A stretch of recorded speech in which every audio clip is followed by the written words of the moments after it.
This is part 2 of my short video essay series as I follow up to my Need for Speed Heat review. In part 1 we talked about cars and driving. Now let's analyze Heat's track design. I want to share with you a few of my favorite tracks and then why I think many of them may have felt completely forgettable. Like any open world racer, the roads are designed to feel naturally raceable. So right before we talk about tracks, we should probably take a look at the layout of the world map. In the developed parts of the map, to the east and south are the flat and tidy grid lines of urban planning. Slicing the map into quarters are two long highways running north to south and east to west. South of the east to west highway are hills and swamps, which feature long sweeping roads and flat straights. North of that same highway are mountains with elevation changes and tighter curves, and perhaps a few too many S's. Conjoining all roads on the map are a combination of practical 90-degree junctions, often wide enough that they don't require sharp braking, though some junctions feature more fluid what I believe are called slip lanes. There are also some isolated round circuits, like the resort circuit for road racing and a dirt racing circuit called Crazy Cowboy. Overall, there's a lot of really great variation, for whether you're looking for NASCAR vibes, drag racing vibes, rally vibes, or if you've just packed your bags for a grand tour. The tracks were reminiscent of those used in Formula One racing. If you're unfamiliar with Formula One, it is the fastest form of road course auto racing. F1 tracks often feature very wide corners and long straights, because in the same way we use our nitrous boost and Need for Speed on straights to reach untenable speeds, straights are utilized by F1 drivers to activate their drag reduction system, or DRS for short, that opens an adjustable rear wing flap which allows them to reach higher speeds before the next corner. F1 also used to feature automatic transmissions and sophisticated launch control systems, together which streamlined racing. These electronic systems are often criticized as undermining the significance of racers' personal skills and knowledge in car mechanics and control. But in Need for Speed, there is no punishment or reward for manual shifting and finding the power band of each gear, or to launch control, so you might as well use the automatic transmission and put the pedal to the metal always. And the tracks are designed to accommodate this. Despite appearing to have individual weight profiles, as I mentioned in part 1, the game physics do not seem to account for weight transfers, consequently making it difficult to judge drifting, but also minimizing the importance of real-life racing tactics and therefore simplifying the core race mechanics. For example, in real life, braking at the bottom of a major elevation change can cause you to lose traction and spin out of control. Forward momentum gained from a downhill descent and inertia against braking both independently cause weight to transfer to the front of the car and conjointly cause the rear tires to lose a lot of traction. But you don't have to worry about this in Need for Speed Heat, meaning its track design doesn't have to account for all the ways real physics affect high-speed racing. The tracks seem designed to be intuitive the first time through, with extreme features and blind corners largely absent. The corkscrew at real-life track Laguna Seca in the US, notorious for being a blind uphill left turn, followed by an immediate steep cambered downhill right turn, is the type of abrupt and challenging feature you won't find in Need for Speed Heat. In the game are different tuning options like being able to stance your car, but these modifications don't affect performance, leaving elements like cambered roads to serve only as visual variation and illusory G-forces, if you're like me and your brain causes you to involuntarily respond to the non-existent G-forces. So a combination of simplified car mechanics, physics, and track design is what makes this game an arcade racer, and what allows it to be approachable for racing fans of all calibers. So first let's look at a couple of circuits. In circuit races, I'm looking for defining technical elements, elevation changes, tricky corners, or other such challenges, as well as a thematic setting, be it the rocket ship track or the beach sprint, etc. Because circuits are so contained, they don't have to incorporate extreme variation, but they should at the very least imply some sense of theme and intent, like the curvy hill track or the obstacle-ridden forest track. Possibly my personal favorite track in the game is a short circuit situated in downtown Palm City called Stardust. Like all races available during the day, Stardust is a sanctioned event and thus decorated with the telltale yellow, magenta, and black barriers, bunting, and LED signs. In shape, the track is reminiscent of a simplified Mount Panorama, a popular real-life racetrack in Australia, though of course without the drastic elevation changes. Its base is a rectangle that diverges on vertically opposite angles. From the starting line, there's an immediate minor elevation change along a short straight leading into the sharp S-curve between the shadows of the high-rises and out into a double apex corner. Straight ahead over a small hill and under the elevated roadway into a sweeping corner, you turn into a somewhat narrower double apex and back into the shadows of the massive skyscrapers. Following this are two subsequent 90-degree turns right into the setting sun and then left into the colorful finish line straight. The race is fun because its straights are never so punishingly long or flat that you begin to zone out, and the corners sweep just enough to where you can ride the apex simply by laying off the throttle, but without having to drift. This was a really important change-up because in a game with rigid steering and a de-emphasis on braking, I found most corners to be so wide or so sharp that diving into the apex was, for some reason, not my first strategy. Stardust is a charming little circuit to race and has some interesting visuals too. As you weave your car between the pools of sunlight and the building's long shadows, rapidly passing thrice under the race decor, you feel as though you're part of a longer series of events that day. The prominent vertical features of the race, the pedestrian skyway, and the elevated road provide nice visual checkpoints as opposed to the literal checkpoints that let the player know they're progressing in the circuit. And the various neon lights add a pleasant decorative flair. Another circuit I enjoyed also in downtown Palm City was a street race you can play at night called Voyager. It again reminded me of another real racetrack, one in America called Route Atlanta, at least in form, as it again lacks the real track's distinctive elevation changes. In Voyager are two long straights leading into and out of a slender double apex. The corner exits onto a straight at the vibrant art neighborhood of the city. Following the loose S-curve here leads the player into the Bayside Park. Launching over a jump and hopefully not breaking some artist's lovely statue, you can see the second best skyline in the game to the left. The park puts you through a series of kinks that can be taken as a straight, and then a diagonal cut on the side of the circuit directly opposite the starting double apex.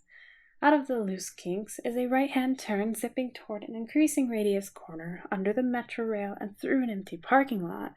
Just before the finish line straight is what I call a Z-corner, for I do not know its technical name. Rinse and repeat 2 more times. This race is probably my favorite setting for a race in the game because it is what I thought, or at least was hoping, the entire game would look like. Stimulating colors and a somewhat more immersive Miami experience. The race also included some minor suggestions evoking the concept of testing the limits, such as jumping your car over this art sculpture, destroying the park's infrastructure, and cutting through the parking lot in a very, very illegal way. It's moments like those when I really feel like a street racing punk, because I'm doing things that are unconventional, daring, and illegal AF. Moving on to sprints, let's first examine a dirt track. Where in a circuit race, I might give it a pass to it somewhat lacking in variable elevations or technical change-ups. I expect much more technical, thematic, and elevation variation during a sprint. A good sprint race should also have alternating periods of activity and periods of rest. There wasn't much of a contest when choosing what I found to be the most interesting off-road track. I wanted to weed out some of the straightforward circuits and sprints, and also any cross-country races that had a 1-to-1 tarmac-to-dirt ratio. I also eliminated races that were just plain. The dirt sprint race Santiago at Cloudbank ultimately won. I prefer Santiago for its drastic elevation changes, which is a rather rare element in the game, as well as its downhill switchback between atmosphere establishing fields and trees along a contrasting cliffside framing of the Palm City skyline. Santiago begins with a constant radius between the pines, hills shrouded by atmospheric blue on the left, a fire watchtower in front of you, and a dazzling view of the sea and its port city between the trees as you turn into your mountainside descent. After is a short straight across a perpendicular section of tarmac and back into the woods where you repeat this in a broken switchback pattern before being shunted onto a longer straight. At the end is a bend followed by a hairpin at the wheat field. Coming out of the hairpin, you follow the white picket fence around the barns and wheat fields through to a hard 90-degree left turn onto an uphill straight on the highway. After putting the pedal to the metal and reaching blistering speeds, you veer right into the dirt again, now right next to the fire watchtower from before, and you get to begin some uninterrupted switchbacking, underpassing the overpass and keeping away from its shoulder where large concrete pillars mark an unusual obstacle on the course. A bright yellow water tower signals you've reached civilization once again, and across the tarmac you reach the finish line. This dirt race was the closest thing the game had to what I idealize in off-road racing, which is utilizing machine to conquer the insurmountable perils of natural design. Cliff sides? Don't drive off them. Rocks? Drive over them. Uphill? Power through it. Despite being tarmac, I do like the regression of finally reaching the base of the mountain only to have to do an uphill climb. The cliffside and highway poles were natural and non-invasive obstacles that hemmed you into a narrower piece of road. These corners and elevation changes are made in a way completely organic to the overarching theme of the game about going fast, while still allowing for egregious mistakes to cost you the race. Additionally, this race is full of theme-establishing landmarks. It has progressing visual themes that are important to creating engaging and memorable sprints. And the final race I'd like to examine is a night sprint called Ring Racer at Southern Eden Shores. From the starting bridge, you immediately dive into an optional S-curve that herds the racers onto the colorful seaside avenue where you take an abrupt 90-degree left turn. Here you cruise on under the bunting-laced intersection onto a straight with a bend in the middle, where racers cross a bridge past yachts onto the small island with the lit-up dome and across another bridge into downtown. Slipping beneath the metro rail and more bunting, you weave between skyscrapers in another Z-corner, which leads into an increasing radius corner on an elevated bridge curving back around into the city lights. After a short straight, you enter the same bayside park from before, with its series of kinks you take as a straight. A very loose S curves into a jump that launches you forward into a couple more small hills, and a very long sweep along the inner bay, with one little kink before it ends at a box corner by the gas station. After filling up the tank, you beeline down the palm-lined avenue, ended abruptly by a 90-degree left onto another straight, this time with a loose S in the middle, that puts you on the northern byway for the last half. Following this straight under the overpass leads you into an open bend just before a hill climb corner by the eternal forest fire. At the crest is a steep uphill straight through northern country, a lengthy constant radius corner, leading into the second long straight of the race. The straight is ended by a sweep into a long downhill switchback, weaving between the pines as you descend the mountainside under the power lines with distant lights peeking through the twilight. At the end of the hill is a left turn at the T-junction into a small straight, a constant radius, and lastly a sweeping curve into the finishing straight at the amber-lit gravel pit. I thought this race was the epitome of street racing. It had a lot of variation in both technical and visual elements. The places you drive by have great establishing power for where you are on the map and feel distinctly different from the other regions you've passed. Long straights give you satisfying time to use nitrous and test the limits of your car, but before you get too bored from simply sailing straight ahead, you get pushed into another technical part that forces you to slow down or drift and gives you time to recharge. Something I think the game needed, which I'll expand upon in my next video, is more emphatic colors, which this race had. The setting shifts from the CMYK of the city to the RGB of the countryside, from familiar orange streetlights to cold blue ones. The teal hills are cut with glowing embers and warm village lights. Each part feels interesting in a way singular to itself within the context of the race route, and the race has clearly delineated sections that enable it to become protracted without becoming tiring. Long sweeping roads and wide open spaces were an unfortunate mainstay of most tracks, which highlight the primary features of the game's present car mechanics, drifting and remaining throttle on for as much of the race as possible. Though when combined with their ambiguous themes and lack of distinct visual cues, provoked a feeling of monotonous repetition. The positive and pragmatic side of these roads is that they kept the momentum high. It's a real bummer when you're about to pass someone with nitrous and then just crash into a wall instead. But with most traditional obstacles being destructible, your need for speed can sometimes be too easily satiated. When writing about the track structure of my favorite tracks, I found myself often struggling to identify the technical form, because the game's tunnel vision on speed often negates the impact, even if technically there. The wide streets felt unequally accommodating to the gameplay, with a preference for night where they serve a practical role. Presumably, they give the player room to hit and be hit by police without crashing when the player inevitably gains heat levels. The open avenues allow the player to cruise, not a care in the world. But in low-performance cars, it can start to feel like you're trapped in one of those impossible hallways. Though with my least favorite track in the Forza series being the wide and sweeping Bernese Alps, it would be fair to say that I am also likely somewhat biased toward narrow tracks, or at least have an aversion to wide roads and sweeping corners in general. Mountain roads were the biggest offenders of excessive, spacious, twisting corners. That's synonymous with wide and sweeping. As I demonstrated on the map, there's a preposterous amount of S's in the northern region. It was in desperate need of some hill climb roads, something like Pikes Peak in the United States, which might be a bit technical. When you look at the map, of course, it looks a lot tighter than it is in reality because it's actually 12 miles long. But basically what I'm advocating for is to replace some of the switchbacks with longer and more varied stretches of road. Because regardless of my predispositions, I think too much of the game revolved around going fast on straights and drifting around broad corners. I wanted tracks that were daring and exciting beyond just high speeds, which fell flat in the stiffness of the handling, and cross-traffic, whose deer-in-headlights AI was just a nuisance. I think the inclusion of narrow tracks could have been a useful tool in teaching the player all the little nooks and crannies they could utilize for evading the police, the same way I learned to evade the police by remembering where the jumps and races had been. But it's also that element of unpredictability that comes from narrow roads or other obstacles that keeps me on edge, wondering where my next turn will be and whether I'll successfully thread the needle. And being on edge is what makes it feel like street racing, a dangerous and unpredictable sport.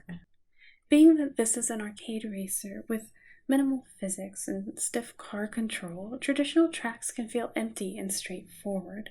The difference between a hairpin and sweeping corners can really get lost in the need for 24/7 throttle on and drifting or handbrake turns. If the game had even slightly tighter steering, it would allow for more challenging and detailed tracks that would test the player's depth perception, reaction time, braking finesse, and more, in a way that doesn't have to inhibit a focus on the speed-based performance of your vehicle. Not all tracks have to have punishing hairpins that force you to drop to first or second gear to round them. I'll be talking more about visuals in part 3 of this series, but the long and short of what I said earlier, ambiguous themes and lack of distinct visual cues, is that I seldom thought, oh, this is the race that goes by the awesome rocket ship facility, or this is the fun track where you kick mud through the swamps. Although the races were clearly made with distinct visual and technical themes in mind, like the hillside race with elevation changes, or the seashore straight, many more tracks were ambiguous. I think additional obstacle variants, memorable paths, prominent landmarks, and variable technical challenges may have helped to imbue the races with a feeling of more variety and individuality. So while the majority of races lack sophisticated track design, the developers' answer to the inclusion of trickier technical tracks were the time trials, which ended up being my favorite element in the game. They sort of reminded me of the motorsport autocross challenges. Because the tracks are mostly so tight with so many corners, they limit you to low speeds and make for more interesting racing than the open roads, because you're explicitly trying to go as fast as you can, in a track explicitly designed to stop you, with direct and unavoidable limitations. Time trials are not the answer to ambiguous form of most races, but they demonstrate the game's potential for interesting racing, and that some of the elements incorporated into the main tracks would help them stand out technically, especially when there's a dearth of interesting visuals in an area. The off-road races suffered a similar fate to on-road. Off-road racing is such a fantastic thing to include in a street racing game, due to its hazardous nature for drivers and its fans as well, who also routinely enjoy flirting with death. As an arcade racer, you get to experience off-roading in a fun and laid-back environment that you're definitely not going to get in real life. But a majority of the off-road races in this game were cross-country and pretty innocuous, which seems a shame considering 70% of the general map space was nature. There was plenty of room to develop and experiment with exciting and perilous off-roading, yet most of the 14 off-road races were fairly bland circuits. Only a third of them were sprints, and 2 of which were relatively blunt gimmicks. Like the rest of the map, the off-road races tend to take place on wide and obstacleless tracks, and while sometimes they take place on cliff sides, the roads are wide and obstacleless, so it doesn't take much finesse to break before the edge. But at least the threat is always there, which is something I appreciate. The most adrenaline-pumping part about them is that sometimes the placement of the next checkpoint is dreadfully vague if you're ignoring your mini-map, and you get freaked out about which way you need to go, which isn't the sort of excitement I was hoping for. I wasn't even expecting off-roading to be in this game, but once I had it, I wanted to climb mountains like a goat, fly off sand dunes like it's Dakar, or go for a little slog in the bog. The game almost got there. Every single one of these things has a race associated with it, but generally a more rudimentary version of these things. Essentially, what I'm trying to say is that I don't think a game about street racing should be relaxing. Relaxing in an arcade versus simulation sort of way? Absolutely.